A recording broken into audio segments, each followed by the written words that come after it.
In a world where two short-term rental bros come together. What? Not in that way, bro. There's a podcast of truly epic proportions where we talk about all things short-term rental and shoot the shit along the way. Welcome to the Co-Host Bros Podcast. Here are your hosts, Matt Codd and Austin Spitz.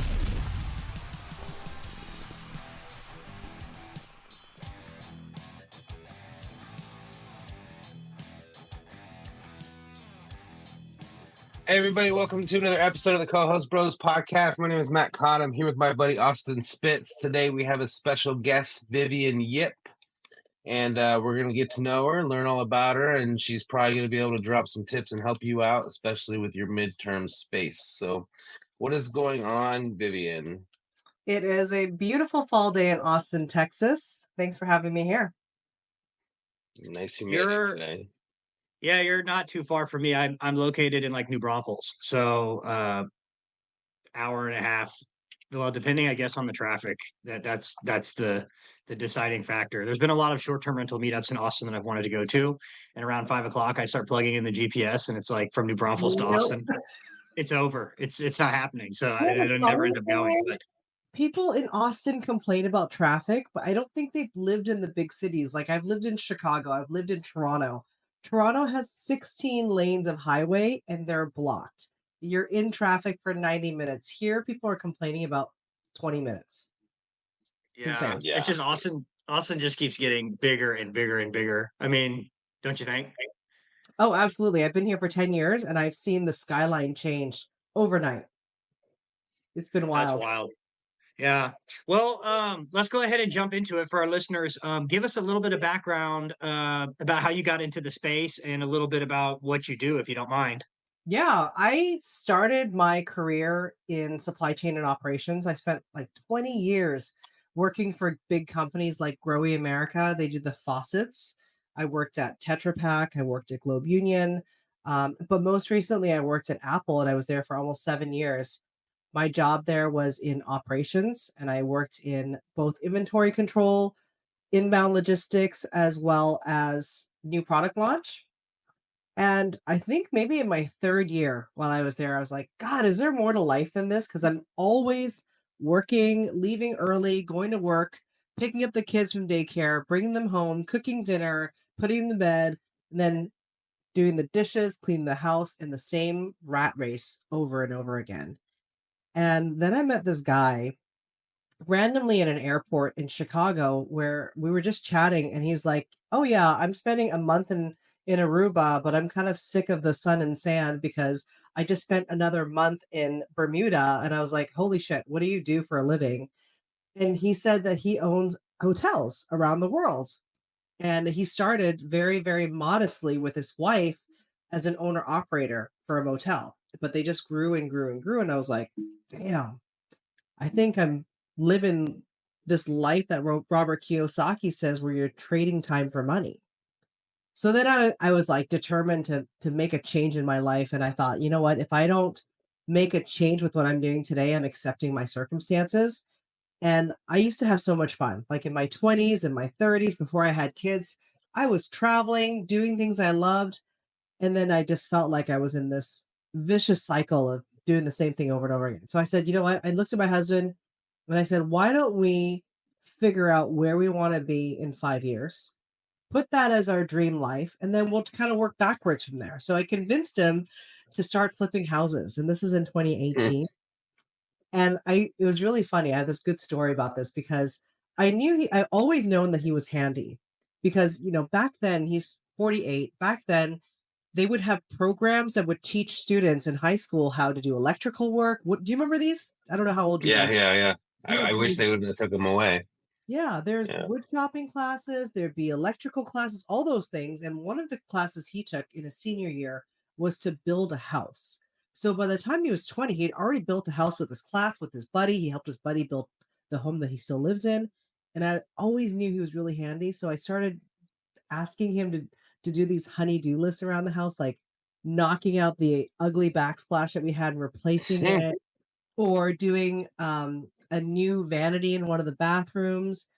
And then the bigger projects came along where I wanted to change out all the tile flooring and remove it and make it into wood floor.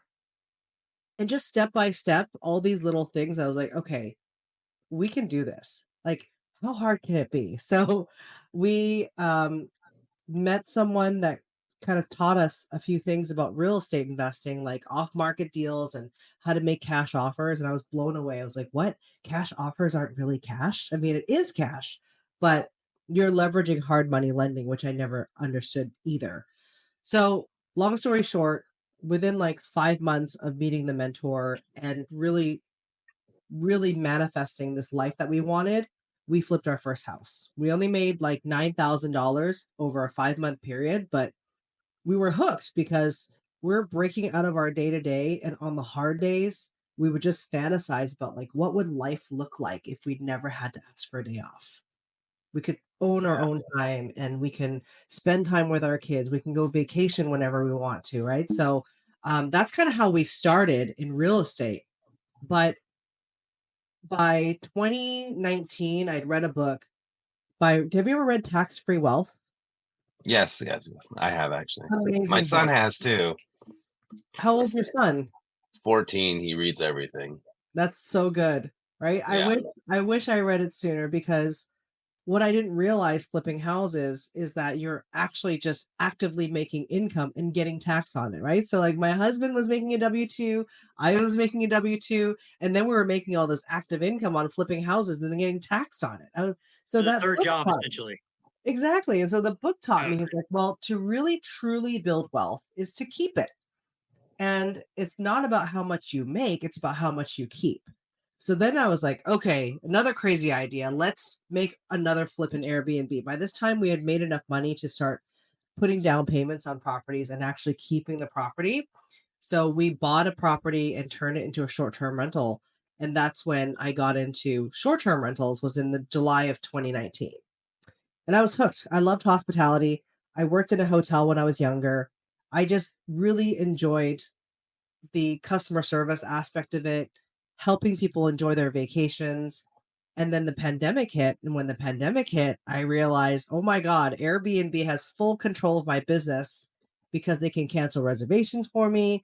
They could let guests cancel. They would cancel reservations if they didn't like what I was doing. Whatever it was, I was like, if I don't learn how to diversify my business, I could be in real trouble, especially if I want to scale this. So that's when I started doing midterm rentals. That's awesome. So you gave your husband an on-the-job interview Yep. to get him to flip houses.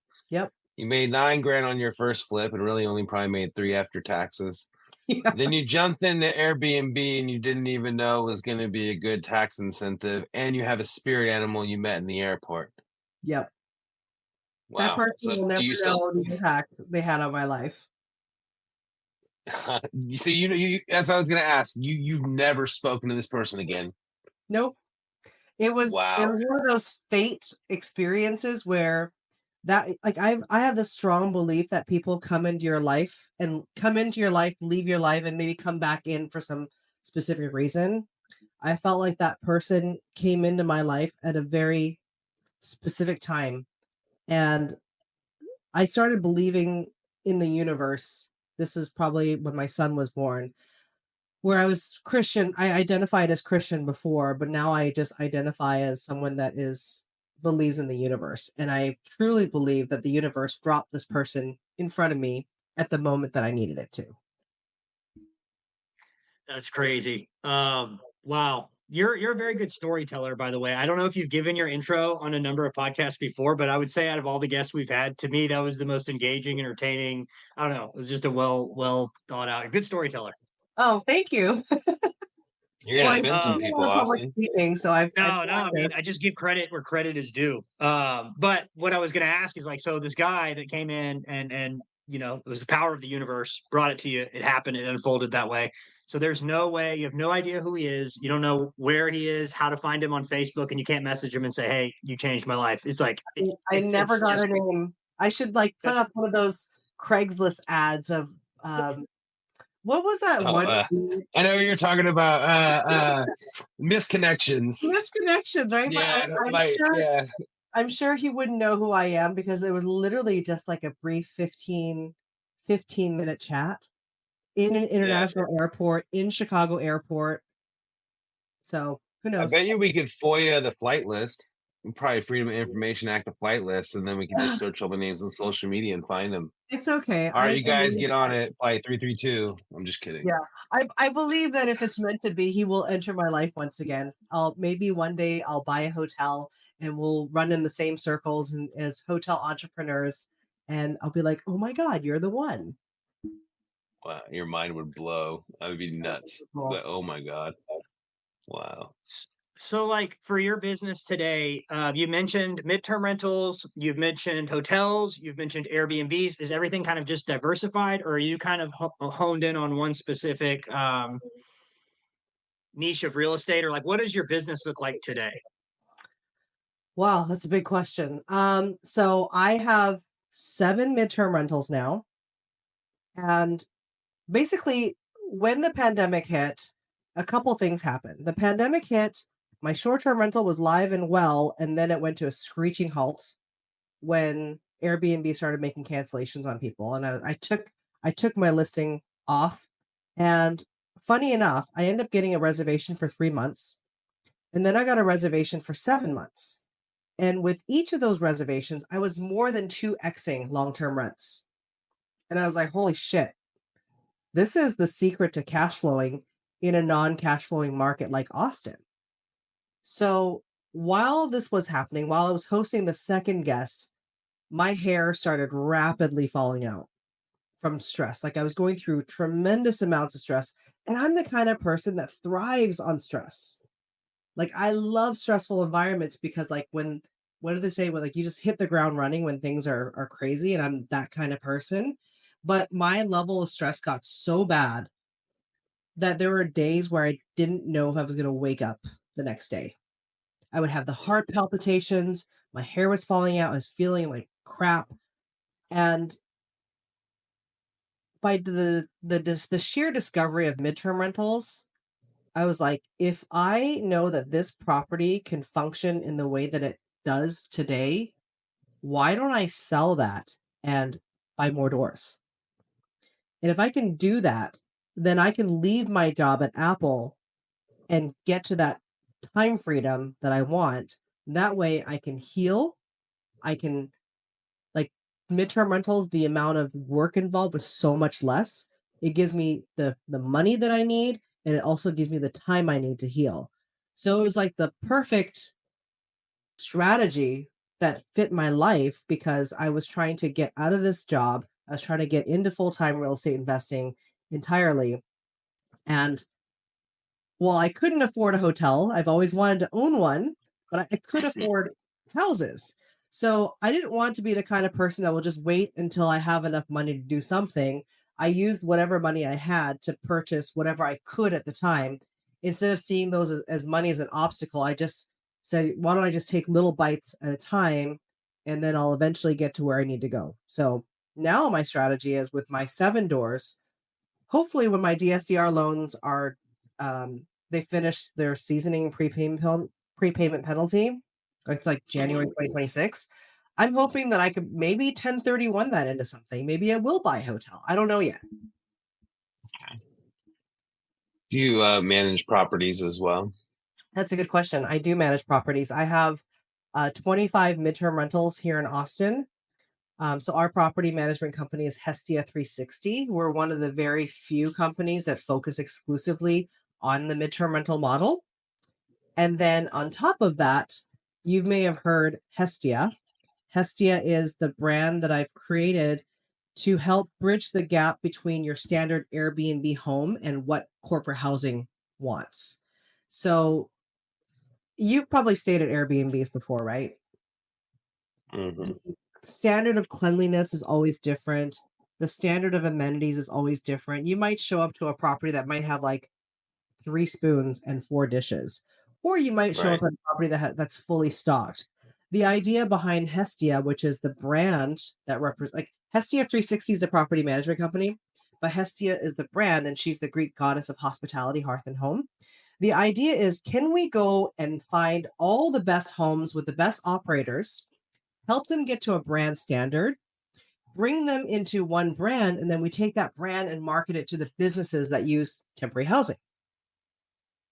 Because Matt, if you have one property, and Austin, if you have one property, and you're trying to get the attention of a corporate housing provider or even an insurance company, they might be like, I don't know how to work with you because you only have one home.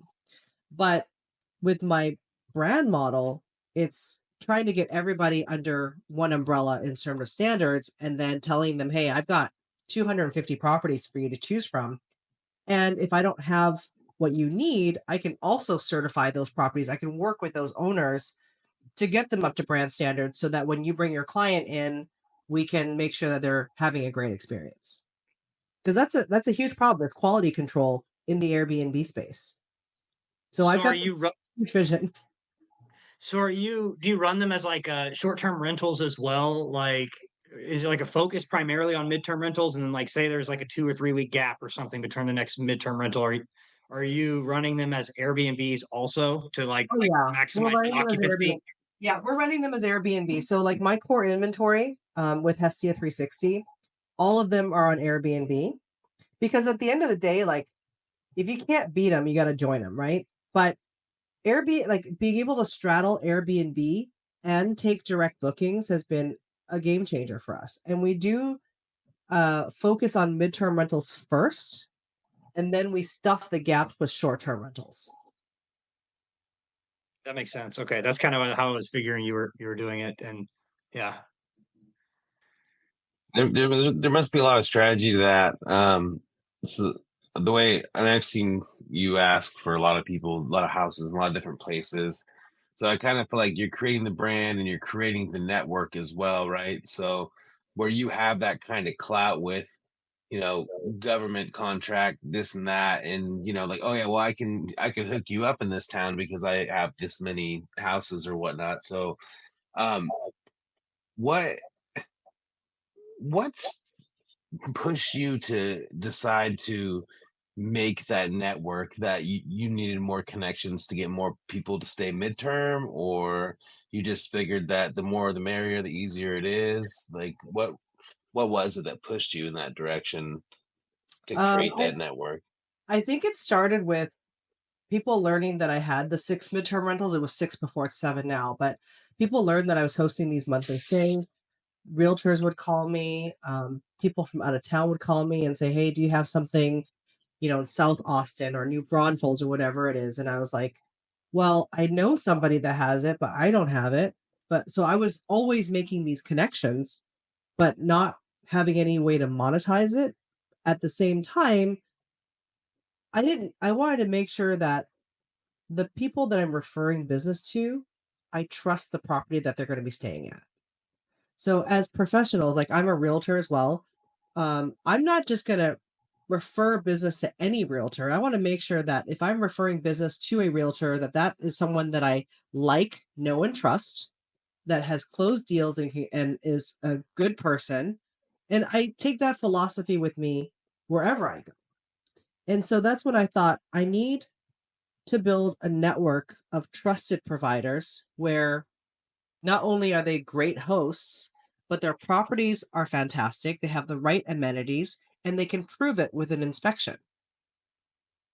And that's when I feel good about selling or proposing that property to the insurance companies that use our homes.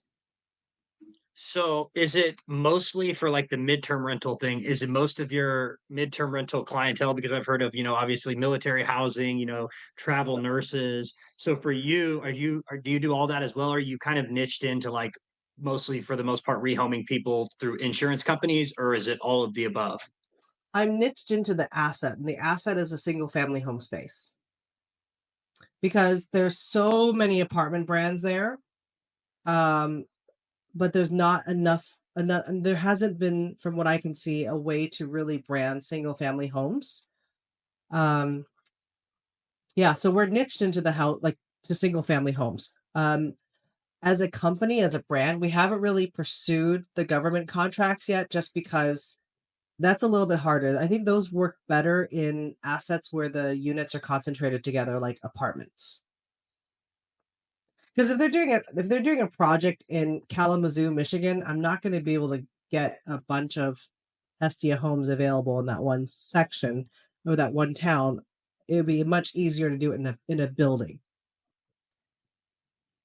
I think it would Makes sense. depend on which branch of the government you were targeting. Some of them, True. some branches of the government, like the postal service, for instance, they'll send one executive to one area for a year-long period and put them in corporate housing, Yeah. versus like a project, right? Yeah, there's a lot of government. Obviously, it's projects. They're sending a lot of people, but there are instances where they would be sending one person that maybe Yeah. you could capitalize on. If you have that, if you have that information, I would love to work with you on something like that. I may be able to get some information. I don't know yet. Maybe see what I can do. But yeah, um, I think that's crazy. So how many? So are the 36 houses are the only ones in your network now, or do you have like a number that are in your network at this point? Because I seen that you said like had like a sheet like, "Hey, sign up to be work with us," and all these kinds of Yeah. things that I've seen you post. So Yeah. So we have 25 properties in Hestia 360, which is my property management company. I don't really advertise that too much. People just flow in and they want our services because we're very niche in the midterm rental space. In my Facebook group, I do invite people to join our network. Um, it's free to join the network to be part of our system. Um, there's probably about 3,000 homes in there. And then for the ones that want to get ahead of the game and become certified, that's a process in itself as well. That's just to make sure that we take out the obstacles when it comes to making a match. There's a lot of work that happens in order to become a Hestia certified home. You have to have the right amenities. You might have to upgrade a few things. We have to send an inspector to go and inspect the property. So basically, if you're in our system and we enter a lead, our system will automatically match you and send you a text message, and we'll check your calendars and make sure to see if you're available to host, and we'll go over that through text message or phone. And then if we do match and you're not already certified, then we will try to certify you ASAP. And that's we haven't found a way to navigate around that better yet because it's just a lot of work that has to happen before we let the guests move in. So we encourage people to try and certify in advance. That way we're actively promoting your property to our providers. Whereas if you're in the free system, we're not doing anything other than waiting for a system match. so if you were to get, if I were to want to be certified, and then there's obviously a cost to that, right? So There is a cost, what? yeah. Because you have to send an inspector to wherever Kalamazoo, right? Yep. So how would all that work? So it's a membership fee, and I don't want people to see it as a lead generating thing. They'll be like, "Oh, if I pay you, will I get leads?" Well, yes, but it's hard for us to guarantee the leads because we work with insurance providers, right? Like I Mhm. don't know when someone in your neighborhood is going to have a fire, right? But what I can Right. guarantee you is that if you get someone contacting you with insurance housing requests, we have our lines open for our members to make phone calls to us, and we can consult with you to help you navigate through problems or questions with the insurance housing space. So you get a hotline as a member. Not only are you certified, but we have a hotline for you so that you can come and ask us any questions. We can help you through the proposal, through the negotiation aspect. So that's we become your partner. And are you managing the tenant like during the stay or the guest during the stay, like if it's a 3 month period, or do they go through the insurance company? Sorry, this is all just kind of foreign to me. I'm Yeah, not very well versed on midterm rentals. there's a whole supply chain, right? So the I would call it the foundational four companies are ALE Solutions. Then there's Sedgwick, there's CRS Temporary Housing, and then there's Alacrity, also known as Temporary Housing Directory. So those four companies um, are the four big ones, and they're typically working with Farmers Insurance, Allstate, State Farm, all those guys, those insurance carriers. So if you are someone whose house burnt down and you're Allstate, you would call Allstate insurance adjuster, and the insurance adjuster will then tell you to contact one of these 4 relocation companies, typically. And then those relocation companies will then go and find something suitable for you. So maybe you have a 3-bedroom, 2-bath, 1,500 square foot house. They will now scour their databases. They will go on Zillow. They'll go on apartments.com. They'll go on, sometimes they'll even go on Airbnb. There's so many touch points in the situation that it makes it very complex, far more complex than it should be. But I understand why. Because if you live in a 3-bedroom, 2-bath, and the only thing in the area is a 5,000 square foot, 5-bedroom, 3-bath, you're not going to qualify for that. You have to get a like kind home. And maybe your property has a pool and they don't have a pool, then they're not going to qualify for that as well. There's like so many things that happen. Like a lot of our requests come in for single story. A lot of our requests come in for walk-in shower.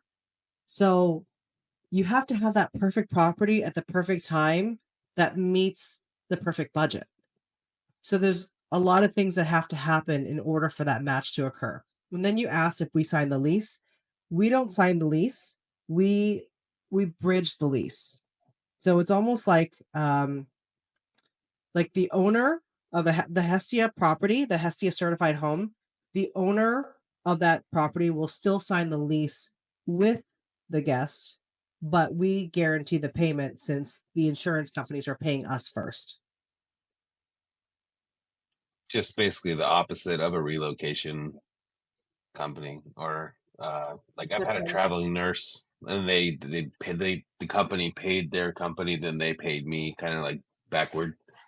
Yeah, so they pay you and you pay them. it depends, right? Like I know ALE for sure, CRS for sure. They would rather work with less landlords than more, right? Because when you have so many accounts payables in their system, they said in their words, it's an accounting nightmare. So for them to pay me out first, that way they can track how many contracts they're giving me and whatnot, and then I could pay out the owners. So the relocation company is who you're working with. So you're basically making their job easier. You're providing that service to where it's like, if they like, know, and trust you, for example, and they've built this relationship with you, and they're like, hey, every time we go to her, she matches the property perfect. And that's where your business comes in. And that's exactly what you do. I'm trying to make sure I understand all this. Yeah, we obviously we don't have enough inventory, right? There's a lot of properties that don't close because I can't find anything. There's not enough inventory in our system. And you guys know how hard it is to reach someone on Airbnb. I might find the perfect property on Airbnb, but I can't reach the host. So the only way for me to do that is to educate people on podcasts like this, that if they go to my website and join our database, that helps us find their property. Does it matter if my house is at the beach or in the mountains or anywhere? Does it matter where it is? I think that if you're going to use midterm rentals as your primary strategy, location is going to be absolutely the one thing. I mean, I think that's with any investment, right? Like for beach properties, lake properties, mountain properties, those are great for short-term rentals because people are going there for a specific reason. But for midterm rentals, we're talking about people that just want to live a normal life. They want to commute to work. They want their kids in good schools. They want to be close to entertainment centers. So really location for midterm rentals. Basically, mostly like metro and cities. Totally. I mean, I have properties that in our network that do really well in Tomball, Texas, in Spring, Texas, things like that. But if you're trying to bank on getting an insurance housing request without trying to leverage Airbnb users, you're going to fail. You should really, 80% of your business should be focused on getting direct bookings and Airbnb bookings. And then if you're lucky, that insurance booking is your lottery ticket. But having that perfect home with a perfect, like I said, the perfect budget, the perfect pet policy, the perfect security deposit, there's so many things that come into play to land an insurance contract. I live in Katy, and I almost moved out of my house for a contract. But Katie's good. My wife decided against it. Yeah, Katie's good. Katie's one of the best school districts, lots of homeowners there. Um, yeah, I think Katie's a great space to do midterm rentals. So if Matt and I own short-term rentals or have rental properties, what is the best way to partner with you to where it's a win-win where we can maybe get these midterm rentals, but also you can it'll feed your business too? Like how do we partner? Well, the first thing is to put your property in our system. That way, when we have a match, we can find you and have that conversation, right? So we do make a little bit of a nightly fee on the proposal. But other than that, like whatever you're able to offer it to us, you have to be reasonable, right? Because at the end of the day, all these insurance companies are clamping down as well on their budgets. So really it's about helping us with a reasonable pricing so that we can get those contracts for you. With midterm rentals, you want to be reasonable and you're offsetting steady income over variations in pricing like short-term rentals are. Yeah, and I feel like the tenant I don't know this, but I would assume overall maybe the tenant quality versus you versus Airbnb. Airbnb is kind of dicey. I feel like you have more of a consistent client avatar guest that's staying there because the insurance is paying for it and they're being rehomed and it's not like I don't know, would you agree that with that for a general consensus or no?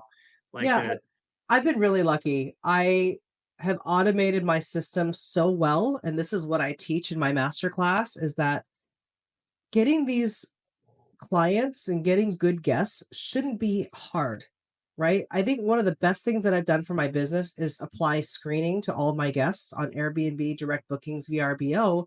That way, I'm always hosting honest guests from day one. And I don't know why more short-term rental or midterm rental operators aren't using systems to screen their guests. Every one of my bookings has a rental agreement. They have to do a security deposit, like just as, like a small one, right? Like if 250, $500, whatever it is, just like you do in hotels. Then they have to upload their ID and then they have to take a selfie. If you're transparent about needing these things in the very beginning on your listing, you're avoiding the bad guests 99 out of 100 times. So it's just like long-term rentals. If you've ever hosted long-term rentals, you know that screening is the most important part. If you don't screen properly, your chances of ending up in eviction court are way higher. So we do the screening on the front end to make sure that we're hosting those good guests to begin with, the honest guests. And generally speaking, midterm rental guests are better. I just had a checkout though recently. It was a family, but I think their dog was outside all the time. So my house smelled like dog. Luckily, my cleaners were amazing and they got most of the smell out. Hopefully, they haven't complained. They're staying for 2 weeks. So we're good there. That's awesome. So when you execute the lease on your end, you find the property, me as the let's say I own a short-term rental, midterm rental, whatever. So you bring the business to me, I get a let's say 3-month booking out of it, and then you're just taking a little bit off of the nightly rate or whatever your percentage on how you get paid for your services. So it's almost like it's a no-brainer to me. I'm trying to figure out why somebody wouldn't sign up for a service like this. Like why would you leave, the stone unturned, right? Like Yeah. put it out there. And if you bring me something, it's like 3 months, and I'm like, it's the off season or something, or whatever the case may be, where I'm not making money, I would be like, okay, yeah, I'll take that, and I'll happily pay her fee, finder's fee, or whatever the case, right? Yeah. There's no Why would you reason not do why that? you shouldn't be in our database, and we don't do what's called a finder's fee. Basically, if you and I agree on $100 a night, then I'll propose it at 105, right? For instance, that way you don't feel like you're getting billed, and then the insurance company pays me 105, and then I pay you the 100. So I make that $5 a day difference as an example. Okay, but yeah, I mean, you're not really taking anything on the top. You're just charging a fee to the insurance company for the middleman fee, Yeah, right? And it's a you're not. service fee Yeah. for making the connections and um we help you. So we don't just like make the connections. We're working with you to do the proposals. Like I spent 2 weeks problem solving insurance client's issue. They had no deposit. They had two dogs. They needed a 3-bedroom, 4-bedroom, 3-bath home with a pool. The insurance adjuster wouldn't approve the like 4 things on it. So we went back and forth for 2 whole weeks. And then we finally got that client moved in for 3 months to start with the possibility of going to 6 months. So what our service really is like, because some people might only deal with an insurance relocation specialist one time, we're doing it often enough that we can see how we can make these contracts be more flexible. Whether we lower the deposit or we change things, we move fees around, right, to make them Right. more presentable, right? So I encourage you to be in our database. Number one, that doesn't cost anything, but I also encourage you to get certified, because if you're certified, then you're a no-brainer. You can use your certificate. You could, if ALE Solutions or whatever contacts you, you can say, I'm already a Hestia certified home. You can work with me directly, but my quality is already there because they already know who Hestia is. The other thing is, like, if you want us to help you with your proposal, if they contact you directly, like what I've learned in the year and a half that I've been doing this as Hestia is that it doesn't matter if I'm a preferred landlord partner with ALE Solutions. They're still going to go on Zillow or apartments.com, whatever. I can't control where they're going to book. But if they understand and see the Hestia certificate, I believe that they'll be like, oh, well, if I can choose a Hestia certified home versus one that's not, my client's going to have a better experience at a Hestia home because we know that the dishwasher works. We know that the house is super clean. We know that the host has great hospitality standards. And What is it? you get that hotline to call us and we'll help you through if they contact you directly. That happened recently yesterday with one of my students. They got a request from another intermediary company like mine, and I helped them through the proposal process. Okay, so my next question is, I'm like, okay, cool, Vivian, I want to work with you. I want to be a part of your program. What does getting certified look like to me as the homeowner? Like, what does it look like roughly? What is it going to cost me? How hard is it to get certified? Just run me through that process. Well, we're actually changing our program, so I don't really want to talk about the Sure. pricing right now, but the process is you can put your property in our database and you go to corporaterentalsusa.com, and then you're going to see where you can look up the information to list your property. And in there, you can put in your property in our database. We're going to ask you for your name and your phone number, your property information. After you hit the submit button, you can schedule a call with my team. And then we'll walk you through the program, what the inspection process looks like, what the amenities list looks like, how you can improve your property as well. And then if you decide to move forward with getting your home certified, then we'll set up the inspector to come. And then we'll onboard you. That way we know what your pet policy is, what your security deposit is. We get all that information up front. And our system is designed to send a proposal back to the insurance companies within 2 minutes, as long as we have all the information. Like, I don't know if you know this, I have a background in supply chain. I'm all about compressing cycle time and being responsive with good inventory. And then there's no other like essentially fees or like being a membership fee or anything like that. It's just whenever my house gets a guest in it, then at that point that's when your company gets paid, or is there like a monthly fee to be a part of it? No, the certification's an annual fee. Hmm.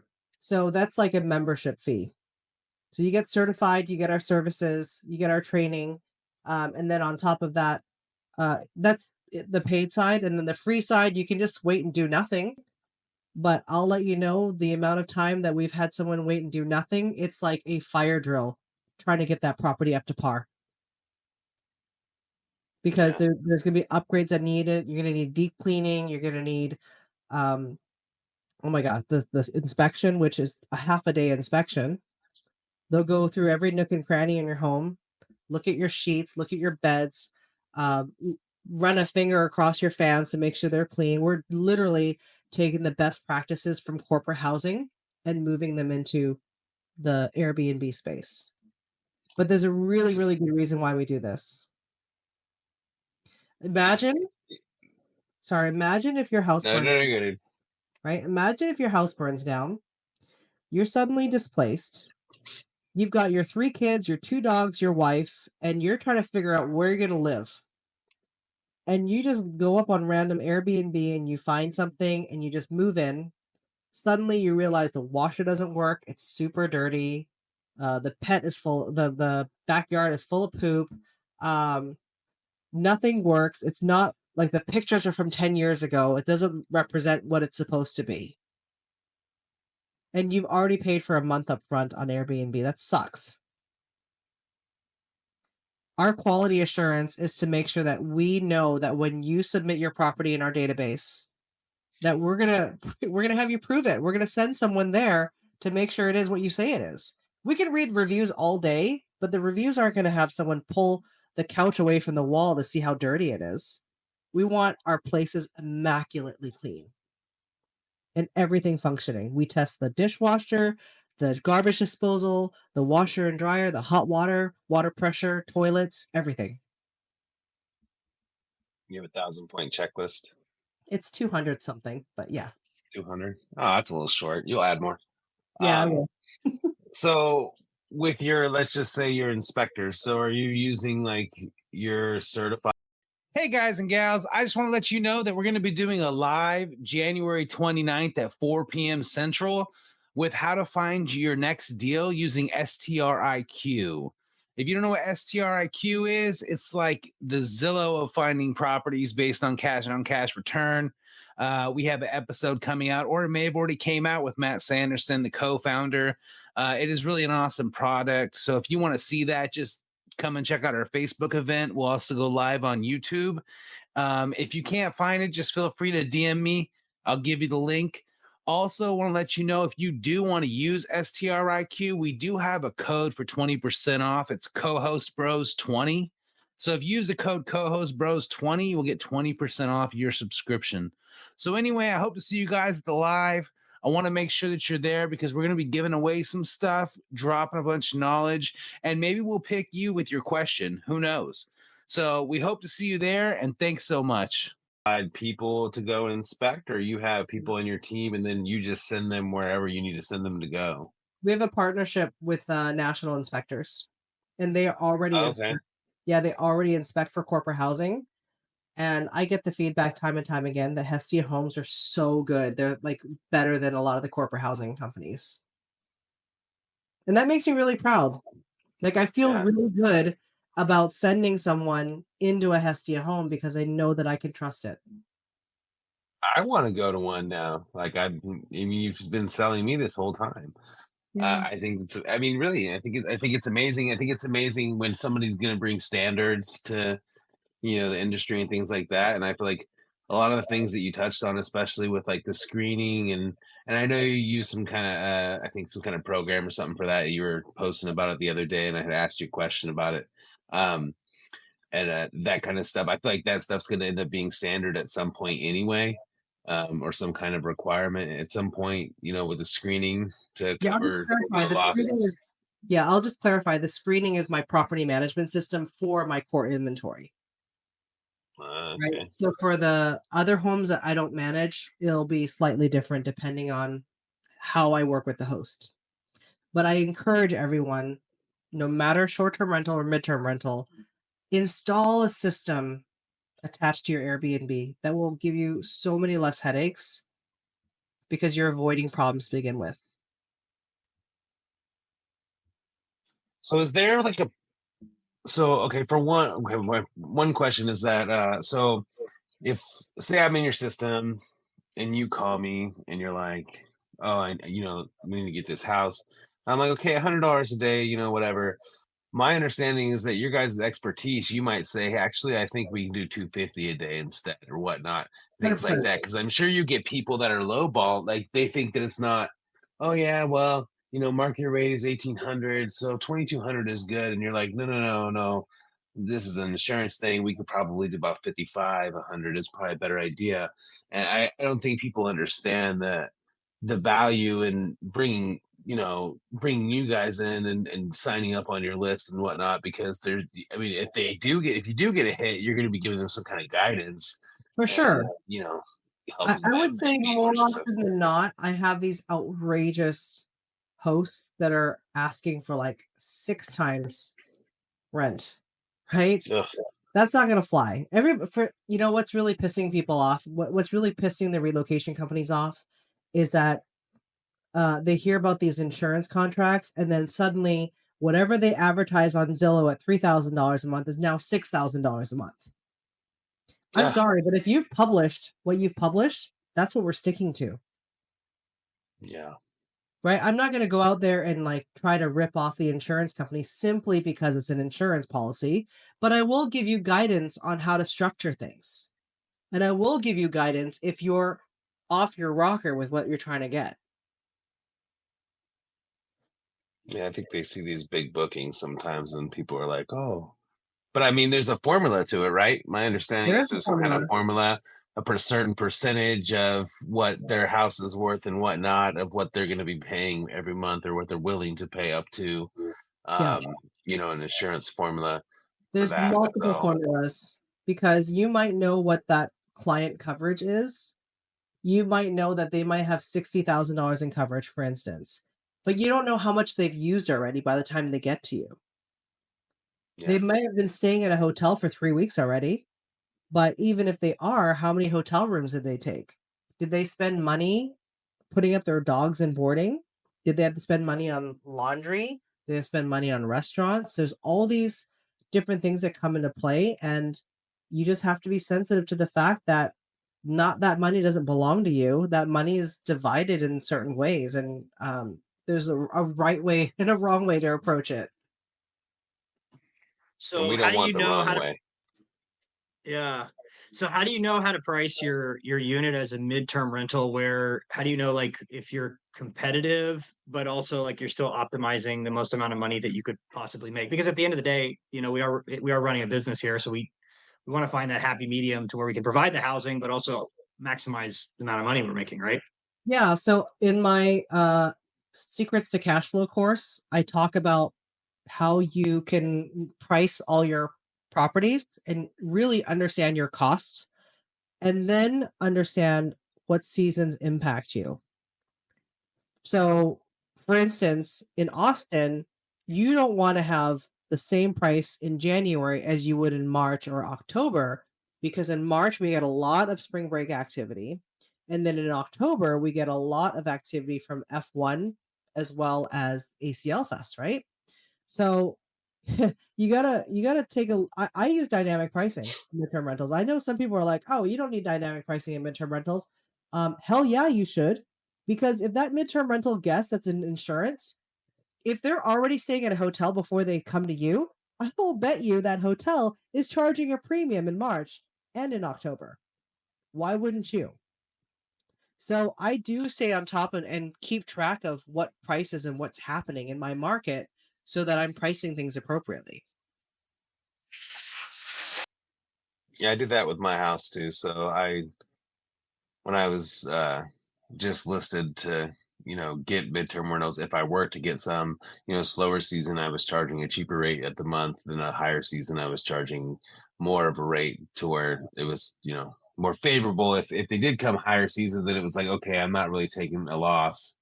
And then if they came slow season, I'm winning, right? So yeah. With midterm rentals, there's that like fine balance between steady income and maybe a little bit less money.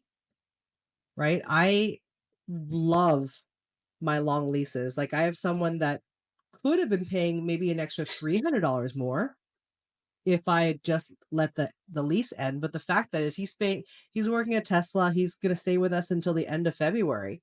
I'm giving him a great rate because that $300 of difference is only 3 nights of vacancy. Mm-hmm. Or, well, less. So do you work directly with the homeowners, or can you work with like, say, a property management company that manages a bunch of Airbnbs, or no? Or is it just you directly with the homeowner? I have worked with some people with multiples of inventory. The struggle with that is like, how do I convince them to certify their homes beforehand? Yeah. So really, but a lot of those, the ones that have grown and expanded into bigger property they already know what they're doing. They've probably already made those relationships with the insurance companies. Maybe not. I don't know.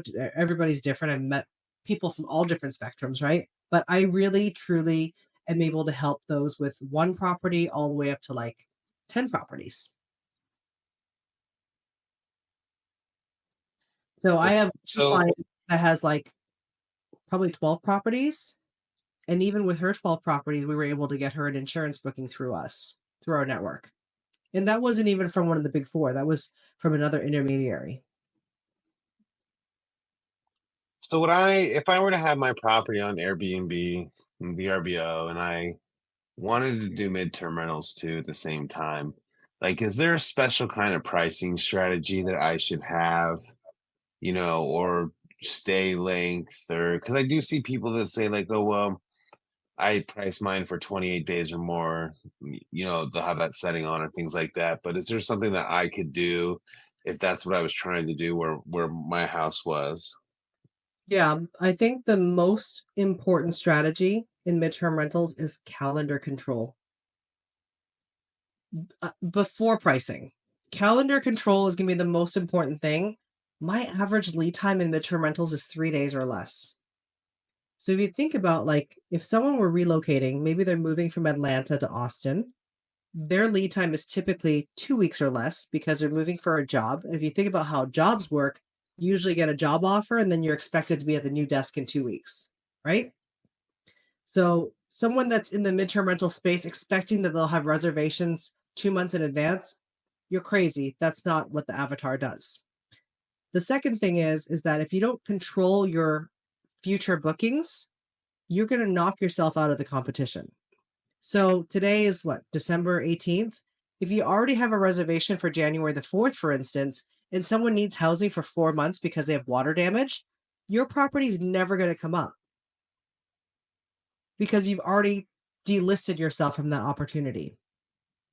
The difference with us is if your property comes up as a match and your property does have that one booking in January, we'll still ask you if you're interested in hosting this longer stay.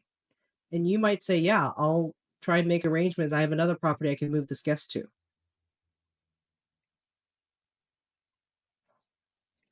And then I know we're short on time. I know everybody has things to do, and I really appreciate it. And I know you've been running so fast today, probably every day. My other question, I mean, just run, run, run, run, run, run, run.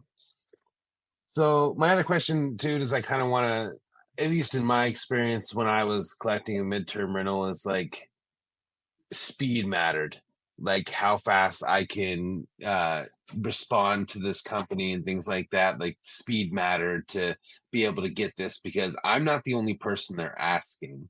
So is that accurate? 100%. Does speed matter? Speed absolutely matters. Speed matters in the direct booking space, but even more so, speed matters in the Airbnb space. So that's what I teach in my master class is how do you compress the cycle time of getting a booked guest? So in the midterm rental space, because a lot of people are not comfortable with leases or how to do it or how to screen guests and make sure they're not getting squatters, there's all this back and forth time between trying to see why that person's coming to stay with you, who they're traveling with. I'm telling you, you can install a system in your Airbnb business, and that's going to do all the screening for you. That way you turn your instant book on, you control your calendars. That way you're not taking advanced bookings. I'm teaching you my entire system. And I've even gotten bookings from Alacrity and from Airbnb instant book on Airbnb. We had one recently. They booked on October 1st and they moved in October 2nd for over $8,000 a month. Why? Because we had instant book on. It was easy to do business with. And that happens all the time. And I teach people this. I don't know if they realize how much money they're leaving on the table when they're not being able to work with the 60% of people that instant book on Airbnb. If you just build that foundation for your company, that frees up your time to go build those B2B relationships that I have. My property management company, I spend like 25% of my time on it. The rest of the time, I'm working on building Hestia. But I wouldn't be able to do that if I didn't have systems and processes in place. Yeah, it's almost like the pricing strategy is I guess you have like a strategy to go about it, but it's definitely like a little bit kind of a gamble, right? Because you have to be able to book within a short window during this time, but you also are gambling over here because you want to get the midterm rental booking. So for some, it makes sense that essentially you need to be in a market that it's much more possible for a midterm rental to take place for that to make sense, right? Like market is everything. Can I do a demo for you? Can I share a screen really quickly? Do it. Sure. I want to show you why Instant Book matters so much. I was looking at a property recently. Let's see, share screen. Okay, let's do this screen. Okay, I was someone asked me to evaluate a property recently, and I was like, okay, well, let's just do the quick and dirty evaluation. So this property was in Austin on Belfield Lane, in Austin, Texas. Let me expand my screen. So let's say we're looking for a midterm rental from January 4th to February 5th. Okay. We're going to search and we're going to come up with a lot of properties. So we're going to start honing in on where this property is. And it's actually in this area, Hornsby Bend. Okay. Look how many properties are in this space, in this one neighborhood. Okay. So the subject property is this one here with the pink bed. So now we're going to hit the filters. We have 51 places. 25 of them are whole homes. And this is a 3-bedroom, 2-bath. So 3-bedroom, 2-bath. That's now 23 homes in competition, right? With this one property we're looking at here. Now, if we start adding things like the 3 booking options, allows pets, we now drop to 9 homes. Self check-in, we now drop to 8 homes. Instant book, there's only 3 homes. This is how you kill the midterm rental competition, is by allowing instant book. That is from the guest side. But how do you do it from the owner side? You put in systems to screen the guests, to sign a rentals agreement, all that stuff. And I show people how to do this so that they can build a baseline for their business.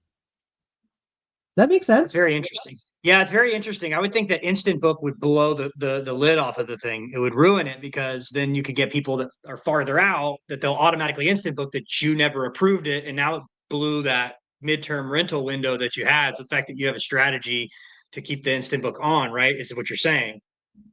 And still get the midterm rental, and that makes you much more competitive it's mind-boggling to me. I mean, it's very interesting. Yeah, and I opened my calendar for 365 days. Because if you think about the water damage, they're going to need housing for 3 to 4 months. And if it's a fire, they're going to need housing for 6 to 9 months, maybe even 9 to 12 months. If your property is not showing as available, they'll never find you. But I open my calendars and I control my calendar through my systems. That way I'm always findable. So my masterclass is like 13 hours of super good content, golden nuggets like this, how to navigate through insurance, how to structure things, how to do proposals. I mean, I'm so excited about it. I just launched it, which is why I'm super, super excited about it. Yeah. Well, hopefully you'll give us the links and everything to put in the show notes for it. Yeah.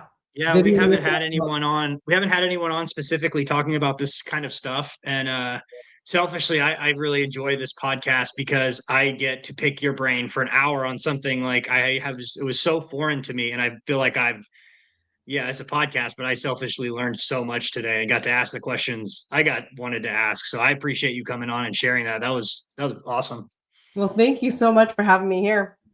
I just I think we're going to have you back. I want to end with this, right? Midterm rentals isn't just about furnished spaces for me. It really was an opportunity to free myself from the corporate hell that I was living at the time. I loved working at Apple, but what I was going through at that time, it tore my identity away, right? I lost all my hair in 8 weeks. And if I hadn't believed in myself and believed in this real estate strategy and forced myself to learn everything I could about this strategy, I want this for everybody. I want this for anybody that wants to work and find financial freedom, time freedom. I want this to work for them in the same way that it worked for me. It's not about a strategy or financial freedom. It's more than that. It's more about like having the confidence to build the life that you want. That's what I want to do. And give people Mic drop. beautiful spaces. And give people beautiful spaces to live in. And standards. Yeah, 100%. And clean fans. No. Awesome. So, Vivian, just real quick, just let everybody know where they can find you. Drop your website again. I think you cut out for a second there, and then we'll wrap it up. And I hope to see you in the future in person soon, sometime. Probably will. And maybe you were in last time me and Austin were in Austin. I think I'm in, but yeah. I would love it. My website is vivianyip.com. My Instagram is Vivian Yip Official. And you can also join my Facebook group and connect with me there. My Facebook group is called Midterm Rental Wealth with Vivian Yip. Join her Facebook group, especially if you have a house, because she's asking all the time. I want your house in my system so I can find you. Yeah, especially in Texas, she's asking. Yeah. I see it every day. So, All right, everybody. So thank you so much and really appreciate it. And I'll let Austin let us go. All righty. Peace. Peace. Hey, guys, if you could just leave us a review on your favorite podcast platform, that would be awesome. Right now, we're running a contest and we're going to pick winners to get some free Co-Host Bros gear. All you got to do is leave us a review. Doesn't matter what the review is. It could be a 1-star. It could be a 5-star. Just shoot a snippet of it to info@cohostbros.com. That's info@cohostbros.com. And we would really appreciate it. Thank you all for listening. The Co-Host Bros Podcast.